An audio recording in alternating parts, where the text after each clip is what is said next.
কেমন আছো? যেমন রেখেছো। ভালো নেই তবে? ছিলামই বা কবে। দায় কি আমার? চাপাইনি ভার। জমেছে অভিমান, পুরো পাহাড়ের সমান। ভুলিয়ে দেই আবার। সুযোগ নেয়ার এখনো সেই জেদ, না, দেওয়ালে ছেদ। ভেঙে দিব দেয়াল।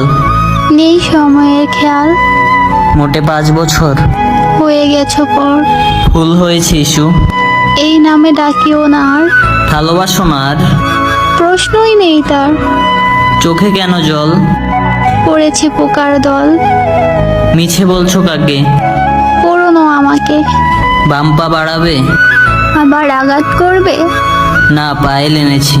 আজ নুপুর পড়েছি। করবে না ক্ষমা? সেটা থাকুক না জমা। লাল শাড়ি পরেছো আর? কালো পছন্দ তার। তার মানে কার? আমি এখন যার। ও, বিয়ে হয়ে গেছে? হ্যাঁ, মেয়ে হয়েছে। বাহ, সুখী পরিবার। তবে হৃদয় ছাড়খাড়। ভালোবাসে না স্বামী? কখন বলছি আমি? তবে কেন পিছু টান? কিছু টান, সেই স্মৃতির পরিমাণ। ডিব্বা বলে ডাকবে একবার? সুযোগ আসবে না বারবার। ডায়েরি লেখো এখনো? কলম ছাড়েনি কখনো। স্বামী ডাকছে তোমাকে। চোখে হারায় আমাকে। তুমি ভীষণ লাকি। হ্যাঁ, সে দিবে না ফাঁকে। রাখছি তবে। আটকে রেখেছে কবে। ফোন কাটছি। ভালো থেকো ডিব্বা।